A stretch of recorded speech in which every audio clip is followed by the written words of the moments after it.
এই দেশে এখন 3 প্রকারের ঈমান দেখতে পাওয়া যায়। কয় প্রকার বললাম? 3 প্রকার। একগুলো ঈমানের নাম হলো ইবলিসি ঈমান। ওরে আল্লাহ, লোক হা করে তাকাইছে আমার দিকে। একগুলো ঈমানের নাম ইবলিসি ঈমান, আর একগুলো ঈমানের নাম ফেরাউনি ঈমান, আর একগুলো ঈমানের নাম আবু লাহাবি ঈমান। মানে কিছু লোকের কাছে ঈমান আছে তো ঈমানটা কেমন, তো আবু লাহাবের মতন। কিছু কিছু লোকের কাছে ঈমান আছে, ঈমানটা কেমন, তো ফেরাউনের মতো। কিছু কিছু লোকের কাছে ঈমান আছে, কেমন ঈমান, তো বলছে এর ঈমানটা আছে আবু লাহাব আর ফেরাউন আর আরেকটা কার, ইবলিস, ইবলিসের মতো। 3 জনের 3 রকমের ঈমান আছে। আর এই 3 রকমের ঈমান আমাদের দেশে আমি দেখতে পাচ্ছি আমার চোখ দিয়ে। যদি মিলে যায় তো ভালো কথা, আর না মিললে রাস্তা ঘেরিয়েন না। আমার কেমন করে দেখলাম, তো কেমন করে দেখলাম এই কথাটা যদি আপনাকে খুলে বলতে চাই, তো তাহলে সত্যি করে আপনাকে বলছি, কথাটা কষ্ট লাগবে আপনাকে শুনতে, কিন্তু বরহক কথা। সারা জিন্দেগি সাঁড়ামি করে করে মরল কে, তো ফেরাউন। ফেরাউনকে তবলিগ করেছে ওর স্ত্রী আসিয়া, কথা মনে রাখেন। ফেরাউনকে তবলিগ করেছে ওর স্ত্রী আসিয়া। ফেরাউনকে তবলিগ করেছে হযরত মূসা, আর ফেরাউনকে তবলিগ করেছিল কি নবী মূসার ভাই হারুন। এরা 3 জন লোক লেগে থেকেছিল কার পিছনে, তো এই ফেরাউনের পিছনে। তো যৌবনকাল চলে গেল, এর সামনে কিন্তু লক্ষণ ভেসে উঠেছিল হককে মেনে নেওয়ার। কি কি লক্ষণ, কি কি লক্ষণ? 1 নম্বর লক্ষণ, 1 নম্বর লক্ষণ বলছি, আসিয়া যখন বাচ্চাটাকে সিন্দুক থেকে কুড়িয়ে পেল নদী থেকে, তো ফেরাউন বলছিল দে কচু কাটা করে দি, কেন যে এই বছর কোনো বেটা ছেলেকে বাঁচিয়ে রাখা হবে না। আমাকে গণকদার বলেছে এই বছর মিশরের মাটিতে একটা বেটা ছেলে এমন তৈরি হবে, জন্ম নিবে, যে বাচ্চাটা আমার রাজত্ব কেড়ে নেবে, এটা যে তোর কোলে বেটা ছেলে, জবে করে দিব। তো আসিয়া বলেছিল কুররাতু আয়ুনিন লি ওয়া লাকা লা তাকতুলুহু, এই ছেলেটা বড় হতে গেলে তোমার চোখ জুড়াবে, আমার চোখ জুড়াবে, তুমি বন্ধা আর আমিও বন্ধা, আমাদের ছেলে পিলে নাই। এই শিশুটাকে যদি বড় করি তো আগামী দিনে আমাকে মা বলে ডাকবে, তোমাকে বাপ বলে ডাকবে, তোমার চোখ জুড়াবে, আমার চোখ জুড়াবে। রাসূলুল্লাহ বলছেন, বেচারি আসিয়া বললে যে তোমার চোখ জুড়াবে, আমার চোখ জুড়াবে, তো এই মালাউন কি বলল? ই তখন সাথে সাথে বিবিকে জবাব দিয়ে বলছে কুররাতু আইনিন লাকা ওয়া লাইসা লি, এটা যদি চোখ জুড়ায় তো তোর জুড়াবে, আমার জুড়াবে না।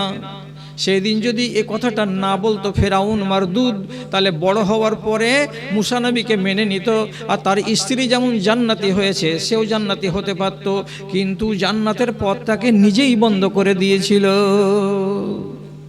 মানেননি। এবার যখন বড় হলো নবী মুসা, ওকে তাবলীগ করতে এলো, এই করো আর সেই করো, তো তখন বললো এই আমার বাড়িতে বড় হয়েছিস, হয়ে ফের আমার সামনে এসব কি কথা তুললি, যেখানে বাঘের ভয় সেখানে সন্ধ্যা হয়, তোকে আর তোর সম্প্রদায়কে দেখে নিতে পারবো এতখানি ক্ষমতা আল্লাহ তাআলা আমাকে দিয়েছে, দেখবা তো কি দেখবা। তো আল্লাহ তাআলা মুসা নবীকে একটা মুজেজা দিলেন। মুজেজাটা কি? এখানে লাঠি, যেখানেই যাবেন লাঠিখানা হাতে, লাঠিকে যদি হাত থেকে শুধু জমিনে ছেড়ে দেন সাথে সাথে সাপ হয়ে যাবে, হাতে যদি খপ করে ধরেলেন তো একদম ডান্ডা হয়ে যাবে। একদিন জিজ্ঞেস করে বলছে, এই তুই যে আল্লাহর বান্দা, আল্লাহর বান্দা, আল্লাহর নবী, আল্লাহর নবী করছিস, তো তোর কাছে কি প্রমাণ আছে? ওর চোখের সামনে লাঠিখানাকে জিমনি ফেলে দেওয়া, একবারে আলাদ সাপের মতো কালো হয়ে এমনি করে ফনা তুলে দাঁড়িয়ে গেছে। আর যেমনি ফনা তুলে দাঁড়িয়ে যাওয়া, ফেরাউন বলছে ওরে সুবহানাল্লাহ, কত বড় জাদুঘরের বেটা জাদুঘর, জলদি করে সাপকে হটা। নবী মুসা সাথে সাথে ফেরাউনের ভয় দেখে খপ করে যেমনি হাত দিয়ে ধরলেন, লাঠি হয়ে গেল। সাথে সাথে বলছে তোরকে আক আল্লাহ তাআলার কি দিয়েছে? তখন নবী মুসা আলাইহিস সালাতু ওয়াস সালাম নিজের ডাইন হাতখানা এমনি করে বগলে লাগালেন, আর বগলে লাগাবার সাথে সাথে এমনি করে যেমনি বের করবেন হাত দিয়ে জিরো বলবের মতন পিলিক পিলিক পিলিক পিলিক করে হাতটা জ্বলতে থাকবে, জ্বলতে থাকবে, জ্বলতে থাকবে। বলছি এটাও মুজিজা নয়, এগুলো সব জাদু। তো বলছে জাদু? তো তোর দেশের জাদুকরটিকে ডাক। কত বড় সিয়ানা আমি যদি জাদুঘর হইতো। বলছে হ্যাঁ আছে, আমার দেশে অনেক সিয়ানা আছে, তো ডাক। কোনখানে ডাকবে? আমার দরবারে ডাকবে। ওর দরবারে অনুষ্ঠান কায়েম হলো এই বিশাল বড় গলিতে। 20-20টা সিয়ানা খায়া খালি পাড় হয়ে আছে, এরকম মোটা মোটা জাদুঘর। সব ডান্টা হাতে করে করে এসেছে, মানে পাঁইতারা দেখাবে বলে। নবী মুসা বলছেন তোরা দেখাবি না আমি দেখাবো? তখন ফেরাউন বলছে কি করছিস তোরা, দেখা না হয়। সাথে সাথে এরা নিজেদের লাঠি আর দড়ি আর রসা যে যেটা বেঁধে নিয়েছিল যেমনি জমিনে ছেড়ে দেওয়া। সব কিলবিল কিলবিল কিলবিল করে, কোনটা ডাঁড়াল সাপ আর কোনটা দাঁড়ার সাপ আর কোনটা আলাদ সাপ আর কোনটা গহমা সাপ, একদম মজলিস ভর্তি হয়ে গেছে। নবী মুসা দেখছেন আর বলছে যে আর আছে না এটি? আচ্ছা তুই দেখ না, তুই কত বড় জাদুঘর আছিস, তোকে এখন সাবাড় করে দিবে। নবী মুসা লাঠিখানা যেমনি ছেড়ে দিলেন, সাপটা সাথে সাথে সাপ হয়ে গেল। সাপটা কত বড় হলো? তো বলছে আর নিচকার চোয়ালটা মেঝেতে লেগে আছে আর উপরের চোয়ালটা ফেরাউনের বাড়ির কার্নিশে লেগে আছে। এতখানি চওড়া মুখ করে দিয়ে তাকালো, আর তাকাবার পরে ওইখানে যতটি সাপ ছিল সবটিকে এক এক এক এক করে সবটিকে গিলে ফেলে দিল, পেটের ভেতরে ভরে নিল। আর যেমনি পেটে ভরা হয়ে গেল, নবী মুসার সাথে সাথে খপ করে লাঠিটাকে ধরে ডান্ডা বানিয়ে নিলেন, সাপটাকে ধরে ডান্ডা বানিয়ে নিলেন। আর যেমন এটা করে দেওয়া, যতটি জাদুঘর ছিল সবাই তখন বলছে কি আমরা নবী মুসার আল্লাহর উপরে ঈমান নিয়ে এলাম, আমরা নিজেদেরকে আর এই ফেরাউনের দলে রাখলাম না, আমরা ওনাকে নবী বলে মেনে নিলাম, ওনার আল্লাহকে আমরা আল্লাহ বলে মেনে নিলাম। ফেরাউন বলছে আমি অনুমতি দিইনি, তার আগে তোরা ঈমান আনলি, তার মানে ডাহিন পাকে একবার, বাঁ হাতকে একবার, ডান হাতকে একবার, বাঁ পাকে একবার, উল্টা পাল্টা করে কাটবো, কেটে একা হারামখোরকে আযাব দিব, গাছে ঝুলাবো। এরা বললো চ্যালেঞ্জ থেকে গেল, গাছে ঝুলাও, উল্টা করে ঝুলাও, সোজা করে ঝুলাও, ফাঁসিতে ঝুলিয়ে দাও, ট্যাঙে বেঁধে দড়ি বেঁধে ঝুলিয়ে দাও, হাত কেটে দাও, পা কেটে দাও, সত্যকে অস্বীকার করা যাবে না। নবী মুসা হলেন নবী, অতএব আমরা মেনে নিয়েছি, তুমিও মেনে নাও। ফেরাউনের সামনে দরজা খুললো, কিন্তু ফেরাউনের মতো আন্ধা কবুল করলো না। দেখছেন? তারপরে আর একদিন হয়েছিল, 10,000 বানি ইসরাইলকে নিয়ে নবী মুসা ফেরাউনের সন্ত্রাসকে থামতে না পেরে নীল নদী পার করে এপারে আসছিলেন। ময়দানটার নাম তিহের ময়দান। তো আল্লাহ তাআলা 12,000 মানুষকে এপার থেকে ওপার থেকে এই পার আনার জন্য নীল নদীতে রাস্তা বানিয়ে দিয়েছিলেন মুসা নবীর এক লাঠির আঘাতে। যখন হাই রোড হয়ে গেল, 12,000 লোক ওপার থেকে এপার চলে আসলেন, রাস্তা রাস্তা হয়ে আছে। ফেরাউন তার সৈন্য সামন্ত নিয়ে তাড়তে তাড়তে তাড়তে তাড়তে চলে আসছে। আর আসার পরে নদীর কিনারায় রাস্তা দেখে তখন সবটি লোককে ডেকে বলছে, রে মিশরের লোক, তোরকে বিশ্বাস হয় না যে ফেরাউন তোরকে আল্লাহ? আবে চোখে দেখ কেমন নীল নদী আমার সম্মানে রাস্তা করে রেখেছে, নাম রাস্তা দিয়ে চল ওই পারে। আল্লাহ তাআলা উপর থেকে কইছেন তোর বাপের করা রাস্তা নেমই দেখ একবার কে করেছে রাস্তা, তোর খাতিরে রাস্তা হয়েছে না কার খাতিরে। যেমনি মাঝখানে এসলো ফেরাউন এবং তার সৈন্য সামন্ত, আল্লাহ কোরআনে বলছেন ফাগরাকনাহু ওয়া জুনুদাহু, আল্লাহ রাব্বুল আলামিন বলছেন আমি তাকে এবং তার সৈন্য সামন্তকে সবটিকে চুপুর চুপুর করে, যেমন গমের জমিতে পানি খালে ভরে দিয়ে ইঁদুরকে মারা হয় অমনি করে সবটিকে নীল নদীতে মেরে সাবাড় করে দিলাম। যখন সাবাড় করে দেওয়া হলো, যখন দম যাচ্ছে ওই ফেরাউন জাল্লাদের, যখন দেখছে আর কোনো উপায় নাই, তখন পানি খেতে খেতে উপর দিকে মুখ করে একটা কথা বলেছিল। কথাটা কোরআনে লেখা আছে, আমান্ত বিল্লাজি আমানাত বিহি বানু ইসরাইল, আমি ওই আল্লাহর উপরে ঈমান আনলাম যেই আল্লাহর উপরে বানি ইসরাইল কওমেরা ঈমান এনেছে। কার উপরে ঈমান আনছে? ওই আল্লাহর উপরে ঈমান আনছে যেই আল্লাহর উপরে বানি ইসরাইলরা কি করেছে? ঈমান এনেছে। এখন ডুববার কালে ওকে বলা হচ্ছে আরে তুই আল্লাহ যে, তো ডুবছিস কেন? কইছে রিজাইন দিয়ে দিন, আল্লাহ আর থাকবো না। কি করবা তাহলে? এবার মুসা নবীর আমি কম হয়ে থাকবো আর মুসা নবীর আমি উম্মত হয়ে বাঁচবো। আমি এখন আল্লাহ তাআলার কাছে নতি স্বীকার করে বলছি, আমি তোমার উপরে ঈমান আনলাম যার উপরে বানি ইসরাইলরা ঈমান এনেছে।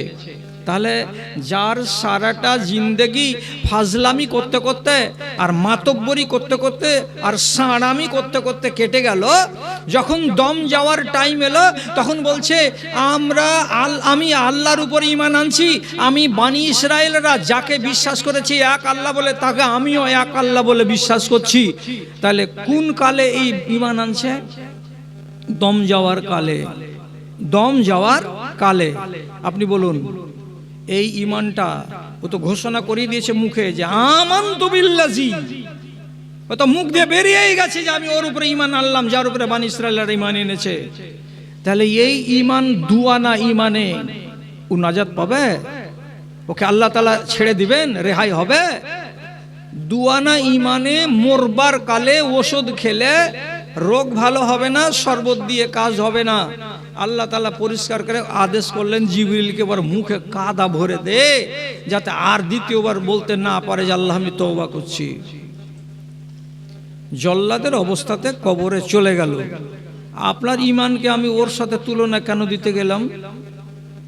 এই জন্য দিতে গেলাম, বয়স কত? 40 বছর। কয়টা ছেলের বাপ? তো 5টা ছেলের বাপ। যদি জিজ্ঞেস করা যায় নমাজ পড়েন, বলছে মৌলভী সাহেব এখনো নমাজ ধরতে পারিনি, ধরে নিব। আরেকজন লোককে বলছি এমনি করে মোটা কুমিরের মতো হয়ে আছেন আর ক্যাশ বাক্সের কাছে বসে আছেন, দোকানে সারাদিনে চা বিক্রি হয়, খাস্তা বিক্রি হয়, বিড়ি সিগারেট বিক্রি হয়, কত টাকা কামাই হয়? তো বলছে 1500 টাকা করে দিন ইনকাম হয়। আপনি নমাজ পড়তে যান, বলছে যেতে পারি না। কেন পারেন না? মৌলভী সাহেব সব সময় গ্রাহক আসে, উঠে যদি যায় তো ক্যাশ বাক্সটা কে সামলাবে? বেটাটা বড় হোক আর 3-4 বছর পরে বেটাকে দোকানে বসিয়ে দিব, আর দেওয়ার পরে আমি তখন আল্লাহর পাশে লাগবো। আপনার বয়স কত? তো বলছে 40 বছর। 15 বছর পরে বয়স কত হবে? তো 55 বছর। ওয়াদা করছে আল্লাহর সাথে কেমন? এখন পারা যাবে না, ব্যস্ততা আছে, ছেলে মানুষ হয়নি, এখন ক্যাশ বাক্স সামলাইছে। আর দুধের সসপ্যানের গায়ে বসা বসা চাঁছি খেয়ে খেয়ে খেয়ে খেয়ে খেয়ে কুমির হয়ে আছে, চ্যাপ্টা হয়ে। ওর সামনে আজান পড়ছে, ডন্ট কেয়ার। আজান তো রোজই হয়, নমাজের ধার ধারে না, রোজার ধার ধারে না, ইবাদতের ধার ধারে না।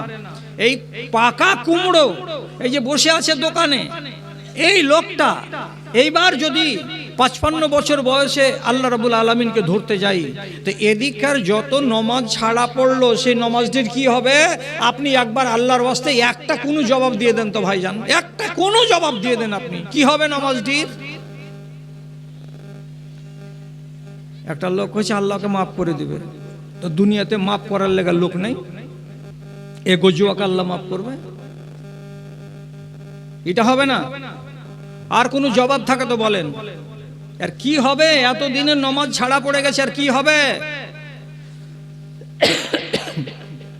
হাদিসে আছে, এটা কথা আপনাকে শিখিয়ে দিচ্ছি, যেটি নামাজ ছুটে গেছে ওটিকে কাজা করা যাবে না। এবার ফরজ নামাজ ছাড়া পড়েছে, কিয়ামতের দিন যদি নাজাত পেতে চাও তো আল্লাহ তাআলার নবী বলেছেন কিয়ামতের দিন তোমার যদি নামাজের সওয়াব কমে যায় ফরজ নামাজের, তা আল্লাহ তাআলা বলবেন ফানজুর ইলা তাতাওয়ু ইবাদি, আমার বান্দার নফল নামাজের দিকে তাকাও তো কিছু নফল নামাজ আছে কিনা। যদি দেখা যায় শাওয়াল মাসের 6টা রোজা করে নফল, ভালো কথা। এই লোকটা আশুরা রোজা করে 2 দিন, এটাও নফল, ভালো কথা। প্রত্যেক মাসে সোমবার এবং বৃহস্পতিবার নফল রোজা রাখতে হয়, ভালো কথা।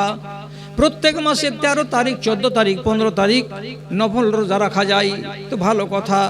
কিছু মেয়ে ছেলে আছে দুনিয়াতে, এরা 12 মাস 3টা 4টা করে মাস প্রতি রোজা করে, তো ভালো কথা। এইরকম নমাজও আছে নফল, তো নফল নমাজ যদি বেশি বেশি করে পড়ে তো দেখো তোরে আমার বান্দার নফল নমাজ বেশি আছে না নাই। যদি বেশি নফল নমাজ পাওয়া যায় তো ওই নেকিগুলোকে পাল্লাতে চাপিয়ে মেকআপ নেওয়ার চেষ্টা করা হবে, আর যদি বেশি বেশি নফল নমাজ থাকে তো ওইগুলোকে পাল্লাতে চাপাবার পর ফরজের খেসারত যদি মিটে যায় তো আলহামদুলিল্লাহ, আর যদি না মিটে তো তাহলে কিন্তু উপায় নাই। তাহলে ফর্মুলা কি দাঁড়ালো? আপনাকে নমাজ যেটি ফরজ সেটি তো পড়তেই হবে, বিগত দিন নমাজগুলোকে যদি আপনি মেকআপ করতে চান তো আপনাকে নফল নমাজ বাড়াইতে হবে। নফল নমাজ কতটি পড়তে পারবেন? 55 বছর বয়সের একটা লোক, আজকালকার জামানাতে শতকরা 90টা লোক সুগার, আর তার ভিতরে আবার শতকরা 50টা লোক হাঁটুর কামড়ে হু হু হু করছে। একটা মানুষের শরীর বাত ব্যথা থেকে খালি নাই, হাঁটুর কামড় আর পিঠের কামড় আর সিদ্ধাটার কামড় থেকে। তো এই 55 বছর বয়সে আল্লাহকে রাজি করার জন্য রমজান মাসে তারাবির নামাজ ধরেছে, নামাজ পড়তে গেছে। ফরজ 4 রাকাত আরামে হয়েছে, তারপরে তারাবি যে চলবে আহলে হাদিসের মসজিদে, তো রকেট চলবে, এক্সপ্রেস চলবে না। এত মুলি সাহেব দানা দান কুলু আল্লাহ দিল, আর 3টা আয়াত দিল, এই দিল ওই দিল, আল্লাহু আকবার, চলে গেল রুকুতে, সামি আল্লাহু লিমান হামিদা, চলে গেল সিজদাতে, দে সিজদাতে একবার সুবহান রাব্বিয়াল আলা, দে উঠ জলদি করে আল্লাহু আকবার, রব্বানা ফিরলি মাগলি হোক নেই না হোক, আবার যা সিজদাতে। তুফান চলছে, তুফান চলছে। আর এই 55 বছরের মালাউন আল্লাহকে রাজি করার জন্য নামাজ ধরেছে। এবার ইমাম আছে শামসি স্টেশনে, আর এই গায়ের কামডোল গায়ের জমশেদ আলী ওই এখন পড়ে আছে শ্রীপুর স্টেশনে। রুকু থেকে উঠে কোমর সোজা করে সিজদাতে যাচ্ছে, তৎক্ষণে ইমাম সাহেব পয়লা সিজদা থেকে উঠে গেছে। তারপরে দ্বিতীয় সিজদাতে যখন যাচ্ছে তখন ওই সিজদাটাই আর প্রথম হয়েছে আর ইমামের দ্বিতীয় হয়েছে। তারপরে উঠে যে ইমাম সাহেব ফের আলহামদুলিল্লাহ শুরু করে দিয়েছে, তখন পর্যন্ত কুঁকাইছে, আর তারপরে উঠছে। এই করে পিছে পিছে পিছে পিছে ওই চলছে হাওড়া ফকিরবাহার ট্রেনের মতন করে। এক সালাম ফিরে দেওয়ার পরে ডাহিন ভাই তাকাইছে, তাকার পরে আর উঠে না। আর 2 রাকাত চলে গেল, তখন ওর পোতা বলছে, দাদু আর নামাজ পড়বি না? হ্যাঁ, যে তোরা পড়, আমি আর চলতে পারি না। তো তুই যে কহেছিলি 4 দোকানে তীরমোহনীতে আমের গাছের তলায়, বয়স বাড়ুক আল্লাহকে ধরবো, তো এমন করে ধরবো যে এবারে দাঁত কামড়ি দিয়ে ধরবো, তো ধর, কই তোর নামাজ? আল্লাহ রাব্বুল আলামিন বলছেন, সভাপতির দিকে তাকান, আমি বেচারিকে চিনি না, তবে দেশের মানুষ নিশ্চয়ই জানা আছে কথাগুলো। আল্লাহ তাআলা বলছেন, ওয়ামান নুআম্মিরুহু নুনাক্কিসুহু ফিল খালকে আফালা ইয়াকিলুন, দুনিয়াতে যাকে আমি বয়স বেশি দিব রে, তাকে আর একবার আমি 1 বছরের শিশু বানাবো, আর 1 বছরের শিশু বানাবার পর তাকে কবরে ভরবো, তাছাড়া আমি কবরে ভরবো না। কেমন কথা? যাকে আমি বয়স বেশি দিয়ে দিলাম 60, 65, 70, আল্লাহ কি বলছেন, আবার তোকে মরবার আগে 1.5 বছরের শিশু বানাবো, বানিয়ে তোকে কিছুদিন বাঁচিয়ে রাখবো, তারপরে তোকে কবরে ডাকা হবে। বলছে, এই আল্লাহ, তুমি আমাকে 1.5 বছরের শিশু বানাবে কেন? তো বুঝতে পারলাম না। ভালো করে বুঝেন, ভালো করে বুঝেন আমার ভাইরা, আমার বন্ধুরা, আমার প্রাণের বন্ধুরা, কে কথাটাকে কত মূল্যবান আল্লাহ তাআলা বলছেন। 1.5 বছরের শিশু, তাকে যদি আপনি 500 টাকা দামের একটা প্যান্ট পরিয়ে দেন, আর 4 বার করে ওর কানে কানে যদি ওর মা বলে, ব্যাটারে ঝাড়া ফিরিস না, ব্যাটারে প্যান্টটাতে ঝাড়া ফিরিস না, ঝাড়া ফিরা লাগলে তুই একটু খালি কোকাবি আর আমাকে কবি না, তো প্যান্টটা খারাপ হয়ে যাবে। তোর বাপ মেলায় টাকা দিয়ে প্যান্টটা কিনে এনেছে। 20 মিনিট পর ওর মা যদি ওকে ডেকে এনে কয়ে, পাছা দেখি রে, মাল পড়ে বোঝে আছে। ও কি জানে যেটা 250 টাকা দামের প্যান্ট আমি খারাপ করলাম কেন? ওর তো জ্ঞান নেই। ওকে খিদা লেগেছে, ওর মুখ ফুটে না, তখন কি ওরে, মা আর না তো বেশি করে মা মাম পানি খাবো, বেশি কথা নাই। আর যদি এগুলো কথা কেউ বুঝতে না পারে তো খালি কাঁদবে, শুধু কাঁদবে, যেহেতু বলি এখনো আসেনি। আপনার যখন 65 বছর বয়স হয়ে যাবে, 1.5 বছরের মতো বাচ্চা বানাবেন আল্লাহ তাআলা, তার মানে কি আপনি হয়ে যাবেন দুর্বল। বাচ্চাটা যেমন দুর্বল, বাচ্চা যেমন দাঁড়াতে পারে না, আপনি তেমন দাঁড়াতে পারবেন না। বাচ্চা যেমন মুখে কথা বলতে পারবে না, তেমনি আপনিও নিজে বিছানায় পড়ে পড়ে কথা বলতে পারবেন না। বাচ্চা যেমন খাবার চাইবে তো গঙ্গার মতো করবে, তেমনি আপনি চকিতে পড়ে পড়ে খালি পোতাবাহুকে ডাকবেন আর বলবেন, কোনঠে গেলি গে সলে মা, রুটি গালা 2টা দিন আগে, রুটি গালা 2টা দিন আগে। সারাদিন খালি ভিক্ষা চুলির ভাঙা করে মাংতে থাকবেন। আর বাড়ির লোকেরা অত বেশি খাবার দিবে না, কেন যে একটা বউ যদি দয়া করে রুটি দিতে যায়, তো আর একটা বউ বলবে, বুঝিস না তে বুঝিস না, বেশি করে ওই বুড়াকে খাওয়াইস না, যত খাওয়াবি তত বুড়া হাঁকবে, খানা মেপে দিবে আপনাকে। আর বড় কথা হলো এটাই, আপনি হিসাব রাখতে পারবেন না। যখন পেশাবের সময় লাগবে আপনি কাউকে ডাকবেন না যে পেশাব করা লেগেছে রে আমাকে উঠা। লুঙ্গিতে পেশাব করে চুপচাপ টুকুর টুকুর করে তাকাবেন। অনেকদিন লুঙ্গিতে পায়খানা করে দিয়ে চুপচাপ পড়ে থাকবেন বিছানায়, কিচ্ছু বলার থাকবে না। বেটারা কতদিন টানবে, বউগুলোকে বলবে তোরা টেনে দে, তোরা টেনে দে। আর যদি ওরা বেচারারা পরের বেটি টেনে দেয় তো যেখানে সেখানে গিয়ে বলবে বুবু গে লাড়ি আই লাগা লগে বুবু, পিন্ডা কালি হয়ে গেল গে বুবু, বুড়া মরতেও মরে না, ঘাটা ছাড়ে না। বলবে না? কোন বয়সে পড়েছ? বুড়াতি বয়সে। কি বললেন আল্লাহ? তোকে আর একবার 1.5 বছরের শিশু বানিয়ে তারপরে কবরে নিব। আর তুমি আমাকে কি বলছো বট গাছের তলায়? বলি সাহেব নামাজ ধরবো। কতদিন পরে ধরবে? তার 15 বছর পরে ধরবো। এই সমস্ত ওয়াদার কপালে জুতা মেরে দিতে হবে। হ্যাঁ, এটা ওয়াদা মুসলমানের। ফেরাউন যেমন সারা জিন্দগি খেলা করে মরবার কালে বলছে তোমার উপরে ঈমান আনলাম, ওই ঈমান যেমন তার কাম দিল না। আল্লাহ রাব্বুল আলামিন বলছেন আলিয়াউমা নুনাজ্জিকা বিবাদানিকা, এ ফেরাউন তোর মতন হারামখোরকে আমি সারা দুনিয়ার মানুষের সামনে সুরক্ষিত করে রেখে দেব। পোকাতে তোকে খাবে না, পানিতে তোকে খাবে না, কোনো মাছিতে কোনো কীড়া মাকুড়াতে তোর গায়ে খাবে না, তোকে এমনি করে আমি রেখে দেব। আজ পর্যন্ত আল্লাহ রাব্বুল আলামিনের গজব তার উপরে এই নাজিল হলো যে নবীর যুগ থেকে 2200 বছর আগে ফেরাউন মারা গেল। সেই ফেরাউনের লাশটা আজকেও মিশরের মিউজিয়াম ঘরে তাকে রাখা আছে। আমচুর যেমন শুকিয়ে গেলে একদম মাংসগুলো জড়ো জড়ো হয়ে যায়, তেমনি ফেরাউনের মুখ, দাঁত, চোখ, হাত, পা, মাংস সবই আছে, ঠিকঠাক হয়ে আছে। বিশাল বড় একটা কাঁচের বাক্সতে রাখা আছে। ও শুকিয়ে শুকিয়ে আমচুর হয়ে আছে। আজ পর্যন্ত কোনো পোকাতে তার দেহকে খায়নি, আজ পর্যন্ত তার দেহগুলোকে কোনো হাড় হাড্ডিগুলোকে পোকাতে খায়নি। আল্লাহ তাআলা কোরআনে বলছেন খাবে না। এটা কেন রাখলাম? তো সারা দুনিয়ার মানুষকে দেখাবার জন্য রাখলাম। কি বলে? যারা আমার সঙ্গে বাকড়ামি করবি রে তো তাদের পরিণাম ফেরাউনের মতো হবে রে।